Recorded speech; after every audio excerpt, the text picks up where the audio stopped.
Mayong adlaw katawhan sa Dios sa Archdiocese sa Osamis. Akong timbaya sa mga mag-uuma ug mga mananagat.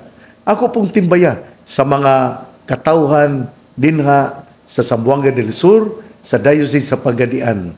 Akong timbaya sa mga kaparian ug mga religious men and women. Ako di ay nga belated birthday greetings ngadto ni Father Cody Sarinas, ang ato nga liturgist sa Archdiocese sa Osamis, ingon man usab ang kura paroko dinha sa Holy Cross Parish, Talairon. Nagsaulog siya siyang birthday niadtong miaging Biyernes, Pizza 7, bulan sa Hunyo. Kagahapon, niadto pong Sabado, ang birthday ni Ma'am Ajin Razonable. Si Ma'am Virginia Ajin Razonable, mao ang corporate secretary sa Archdiocesan Commission on Education. Busang ni Ma'am Ajin, again, belated happy birthday. Tungod kay siya sa ulog siyang birthday niadtong adlawng Sabado. Atol gayon usab, Hunyo 8 atol usab sa piyesta sa Immaculate Heart of Mary. Niya na pong adlaw sa Sabado, didto pud ako sa Talairon. Kay ako nagipanalanginan ang retablo, ang bag-o nga retablo nga nahimo tungod sa panagdait, sa panagtinabangay sa katawhan sa Talairon Parish. Busa salamat kayo Father Cody sa imong management dinha sa parokya. O gadto pong adlaw, sanglit birthday man niadtong Biyernes, agi sa ulog na lang po day nila ang iyang birthday niadtong adlaw Hunyo 8 sa adlawng Sabado sa Talairon din sa parokya. Busang ato ni Father Cody, salamat kaayo. Nag-blessing kita sa retablo. Ingon man usab atong gi-install ang mga lectors, mga 154 ka mga lectors sa tibuok parokya ang bag-o nga na-install dinha sa Talairon, Holy Cross Parish, Oroqueta City. Ug again, niadto pong Sabado, ang kahugpungan sa mga lay ministers nagtapok usab dito sa Holy Rosary Parish, Oroqueta City. O nagmisa ako, humanggayon misa dito sa Talairon, miadto na usab ako sa Oroqueta City sa parokya sa Holy Rosary Parish. Dito sa Talairon, nagmisa kong alas 6, nanalangin sa retablo. Akong gi-install ang mga lectors alas 6 kadto sa buntag. Pag mga alas 7:30, midagan ako padong sa Holy Rosary Parish sa Oroqueta City ug nakasugod kami sa misa alas 7:40. Human, namaho kami, uban ni Father Edgar Ponce, ni Father Edgar Canama, ni Father Danny Rodinas, ug labi na gayod sa spiritual advisor sa mga lay ministers, si Father Rolly Lagada.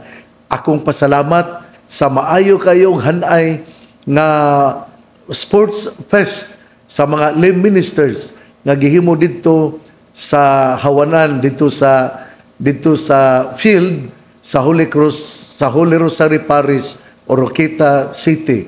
Busangan to ni Nanding Kahalni o ni Councilor Claros. Salamat kayo sa inyong pag-uban sa ato nga mga lay ministers.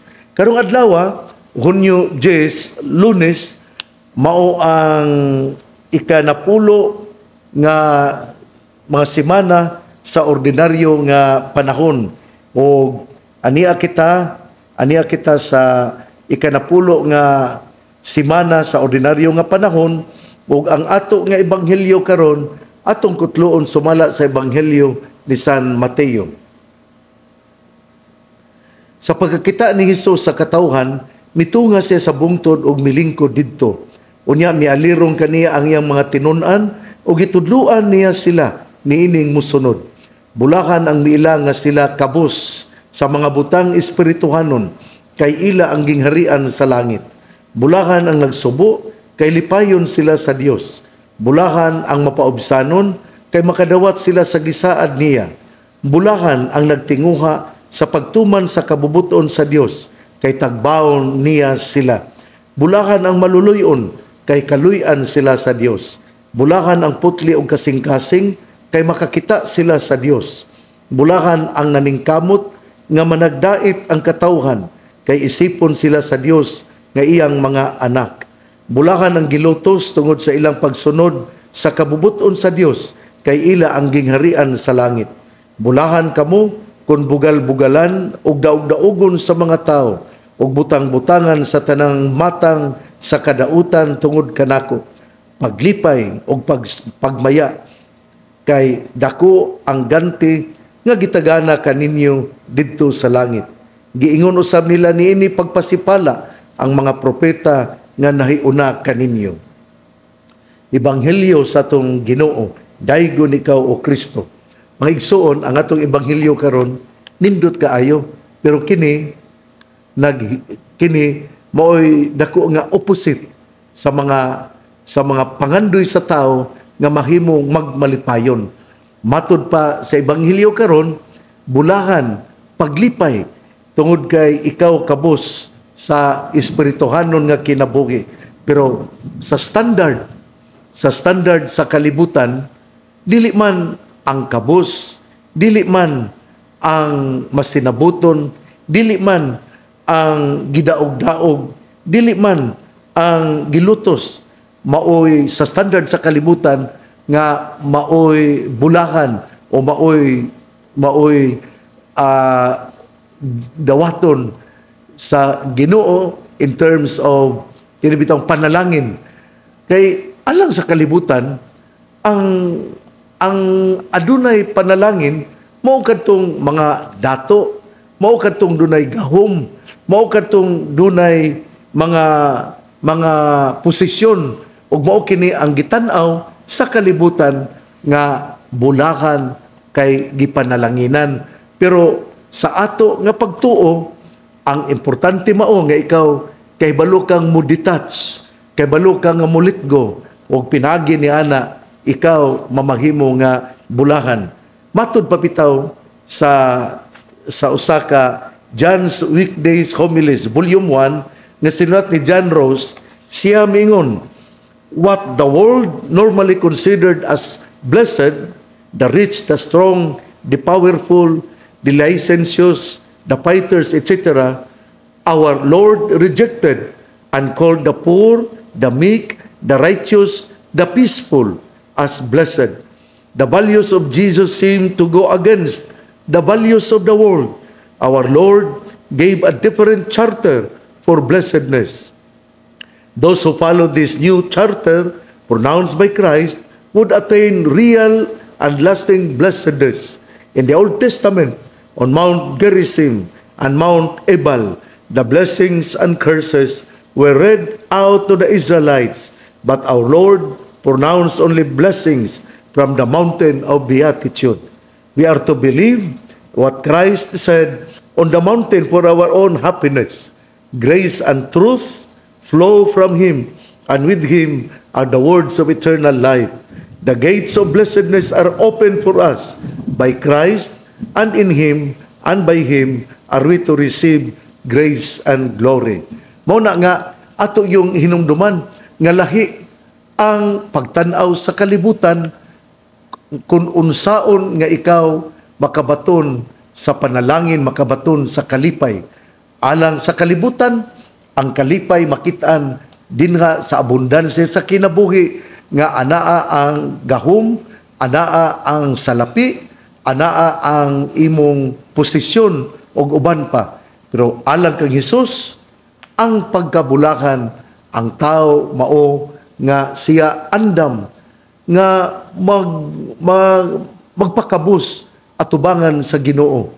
Kay pinaagi kung siya kabus atubangan sa Ginoo, ang iya lamang nga gisaligan mao gayon ang atong Ginoo. Kanang kung daghan kag kanabang posisyon, kanang daghan kag salapi, daghan ka og mga butang, nga anaa sa imong palibot, nagtuo magud ka nga kontento na ka sa kinabuhi, pero sa gihapon ikaw nangandoy tungod kay dunay hawang, tungod kay ang kining ang bahandi sa kalibutan dili man mao'y sukdanan aron ikaw magmalipayon, pero ang sukdanan sa matuod nga kalipay mao gayud ang pagsalig sa atong Ginoo. Kana bang total dependence on God. Kay kung ikaw musalig sa Ginoo, kontento jud ka sa imong kinabuhi. Pero kung dili ka musalig sa Ginoo, dili ka kontento sa kinabuhi. Mao na nga ato gayon nga hinumduman nga ang pag-let go, ang paghimo nato nga atong gisaligan ang Ginoo, mao gyud ang makahatag kanato og kalipay. Mori kita sa mga sulti sa mga church fathers. Pananglitan ron si Saint Augustine, siya miingon, whoever will take the trouble to examine with a pious and sober spirit will find in this sermon a perfect code of the Christian life as far as relates to the conduct of daily life. Accordingly, the Lord concludes it with the words, every man who hears these words of mine and does them, I will liken him to a wise man. Nindot kayo, no? Nindot kayo gisulti ni San Agustin, nga mingon siya nga nakadungog, every man who hears these words of mine and does them, I will liken him to a wise man. Mao lagi na. Kay sa ito laging ibanghilyo, mingon lagi, bulahan ang kabos, kay imo ang gingharian sa langit. Bulahan ang nagsubo, kay lipayon sila sa Dios. Bulahan ang mapaubsanon, kay makadawat sila sa gisaad niya. Bulahan ang nagtinguha sa pagtuman sa kabubuton sa Dios, kay tagbahon sila niya. Mao kini ang mga gihisgutan o daghan mga walo man ni ka kining bulahan nga mga pulong ni Hesus. Pero si San Agustin lagi miingon nga every man who hears these words of mine and does them, I will liken him to a wise man. Sa to pa, ang tao mamahimong banggiitan, ang tao makabaton og lantip nga panghuna-huna kung siya namati sa gisulti sa tong Ginoo, dinha sa ebanghelyo, dinha sa balaang kasulatan, ug unya dili lang kay siya namati kundi iya yung gipuy-an. Og alang kang San Agustin, siya mao ang taong maalamon. Usay gisulti ni Saint Chrysostom, matupad ni Saint Chrysostom, the poor in spirit may be those who fear and tremble at God's commandments, whom the Lord by the prophet Isaiah commends. Though why more than simply humble? Of the humble there may be in this place but few, in that again an abundance. So, kung doon na gali mga mapaubsanon, iya ding naangkon ang kaabundansya sa kinabuhi. Ari kita ni Saint Jerome. Si Saint Jerome mingon, for the mourning here meant is not for the dead by common course of nature, but for the dead in sins and vices. Thus Samuel mourned for Saul. Thus the Apostle Paul mourned for those who had not performed penance after uncleanness. Sa to pa di ay, ang gipasabot sa kining pagmagulanon, ang nagtinguha sa pagtuman sa kabubuton sa Dios, tagbawon sila. Bulahan ang putli kasing-kasing makakita sila sa Dios. Bulahan ang gilutos tungod sa ilang pagsunod sa kabubuton sa Dios, kay ila ang gingharian sa langit. Ang punto sa kining 8 Beatitudes, matupad ni Saint Jerome, ang kasubo, dili nato hunahunahon nga dunay namatyan, kundi ang kasubo nga kita naningkamot nga mawala ang atong sala, mawala ang atong mga bisyo. Mao ni ang gisulti ni Saint Jerome nga magsubo ta tungod kay nagpadayon kita sa pagpakasala, magsubo ta tungod kay gipadayon nato ang atong mga bisyo nga dili maayo. Sa ito pa ay maglipay lamang kita kung kita nakaangkon sa kining kinabuhi nga doon natay gitawag og detachment. The detachment from earthly goods, and we know how to share them to others. Dili man po ni kini bitawng dili man po ni gidaot nga ang mga bahandi sa kalibutan nga may makadaot yun nato, pero ang bahandi sa kalibutan nga maoy mobara, maoy mo salipod, maoy mo balabag sa imo nga pag-adto sa Ginoo, mao kini ang bahandi nga makadaot sa atong kinabuhi. Pero kung nakay bahandi, pero ikaw andam nga makalit go niini, mutabang sa imong isig katawo, bulahan ka gihapon tungod kay imo man nga wala man ka mahigti sa imo nga mga bahandi.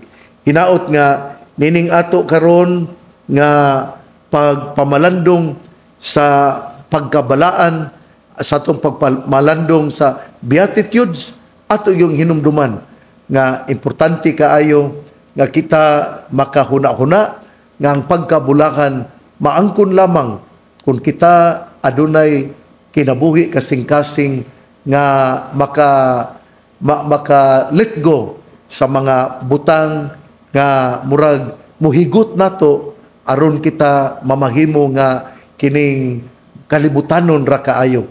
Pero kung kita andam nga mo let go niini tungod kay kita sayod nga pinaagi niini kita mahatagan sa panalangin, ang Dios maglipay gyud nga magtan-aw kanimo tungod kay ikaw nahimo mang bulahan sa mata sa atong Ginoo. Nga igsuon inaut-unta nga ato gyud kining ipadayon sa pagpamalandong ang kining gitawag og Beatitudes.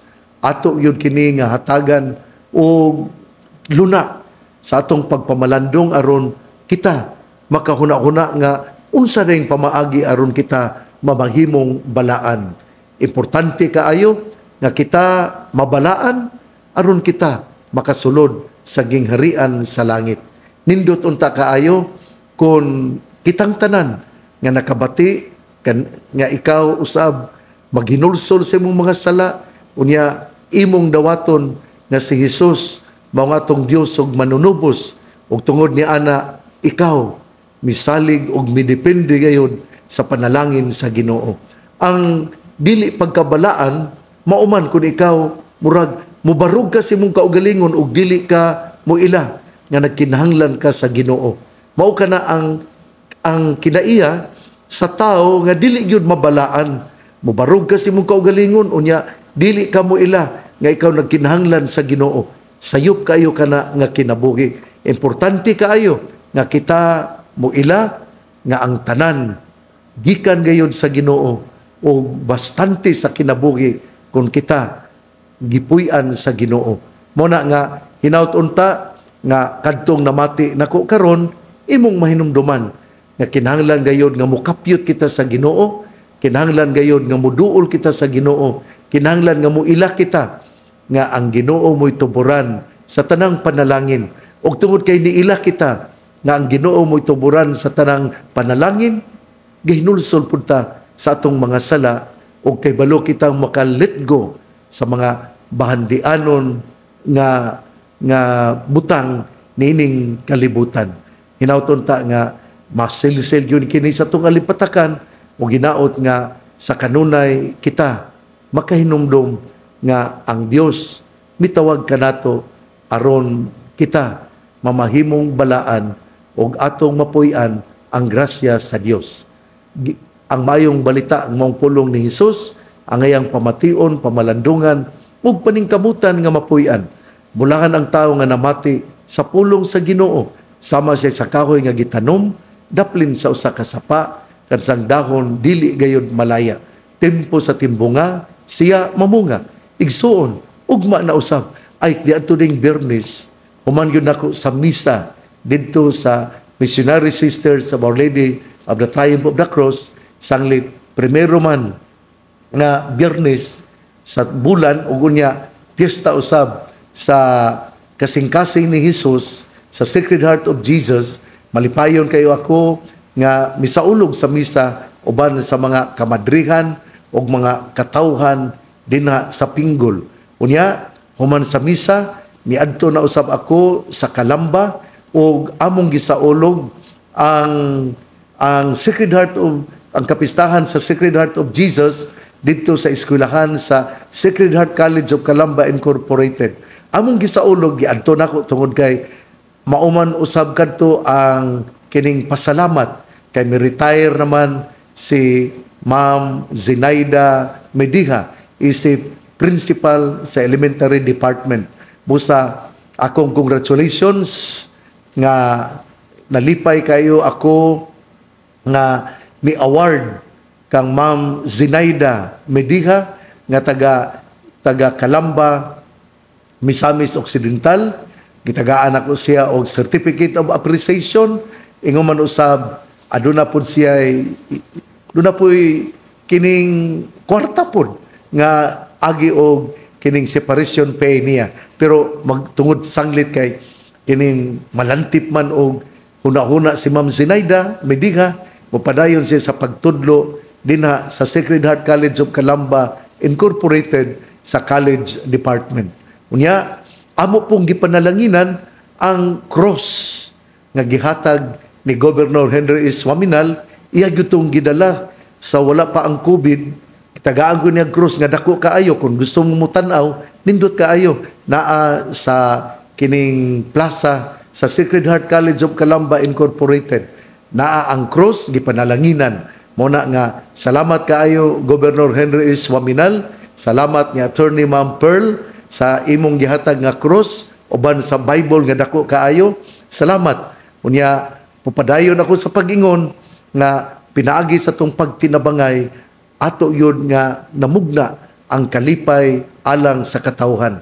Muna nga daghan kaayo ang ni-appreciate Governor Henry Waminal sa cross nga imong gihatag tungod kay kini naingon sila nga makahinumdum gyud sila nga sila magtinarong sa kinabuhi, labi na kay ang cross atong gibutang dinha sa eskwelahan aron ang atong eskwelahan giyakan gayud permi sa atong Ginoo. Busa salamat Governor Henry S. Waminal sa imong gihatag nga dako kay nga cross dito sa nga dunay Ginoo, dunay korpus ni Kristo. Unya tungod niya na kining makakita ang mga batan-on o makahuna-huna gyud sila nga magtinarong sa kinabuhi. O sa akong nang gikaingon niadtong Sabado usab gipanalanginan niadtong Hunyo 8 among gipanalanginan ang retablo dito sa Talairon ubos sa leadership ni Father Cody Sarinas o ingon man usab adunay installation sa mga lectors sa iyang parokya, mga 154 ang among gi-install. Unya paguman midagan ako sa Oroqueta o didto amo usab nga gisaulog ang sports fest, nagmisa usa ang mga lay ministers nya magpasalamat yun kay ko sa mga lay ministers kay sila man yun ang mudala mohimo sa kasaulugan sa pulong didto sa mga kapilya sa mga hilit og lisod nga lugar nga gitawag ni Pope Francis og peripheries of our church. Salamat mga lay ministers. Unya gagahapon di ay Domingo amo di ay ako di nga gitambungan ang installation ni Monsignor Gani Husol, isip Vicar General sa Diocese of Dipolog. Busang ato ni Monsignor Gani Husol, isip Vicar General sa Diocese sa Dipolog. Congratulations. Accept your cross and follow the Lord. Kinahanglan nga imong dawaton ang cross agi og pagtabang sa gipasan sa obispo. Ang obispo sa Dipolog mao si Bishop Ber Kairmari. Hinauton ta nga atong ipadayon ang atong pagpangalagad bisan lisod pero kita sayod nga ang Ginoo mo'y muhupay sa atong kinabuhi. ang pangaliya sa mahal nga Birhen Maria nga gisangpit sa mga misamisnon nga Birhen sa kuta, ang Ginoo magapanalangin kanatong tanan. Sa ngalan sa Amahan, sa Anak ug sa Espiritu Santo. Amen.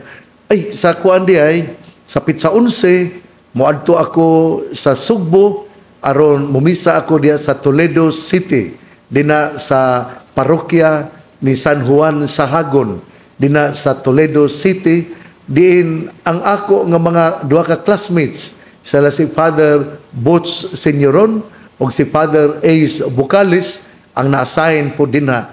Busa magkita kita dina sa Toledo City karong Hunyo 12 din ang akong misa alas 10 sa buntag atol sa kapistahan ni St. John sa Hagon dina sa Toledo City, Cebu. Ako pod nga ipadayon ang akong pag-ingon nga ato pod nga tambungan ang drama linawas nga pasundayag sa taga DYWS dinhi sa Dakbayan sa Usamis dinagayod sa Wellness Park at banggayod sa Kuta Shrine atong saksihan karong Hulyo 13 ang drama nga naguluhan Kun Wala Ka Na nga sinulat ni Melvin Leson nga direksyon ni Algin Abakita. Salamat sa atong mga sponsors, mga kaparian, sa ato usab nga mga lay people, lay faithful.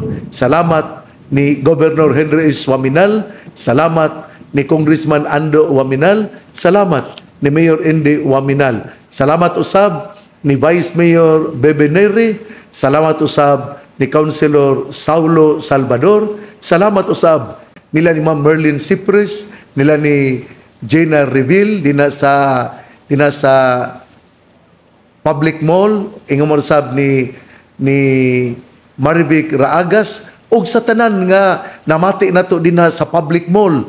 Uy, salamat kaayo ha sa inyo nga mga gasa, sa inyo nga mga offering. Salamat kaayo dinha sa Public Mall dinhi sa Dakbayan sa Usamis City. Ako pod nga pasalamat sa mga kaparian usbon ko sa labi na gayod sa ato nga presidente sa Presbyteral Council si Father Lani Sereno ug si Monsignor Boy Naron Jr. Sa tanan nga mga kaparian nga misponsor usab nining atong drama Kun Wala Ka Na nga hatagag kinabuhi sa mga artista sa DYWS Cebu karong Hulyo 13 alas 8 sa gabi. Kita-kits kita nianang adlaw. God bless, mabuhay tayong lahat.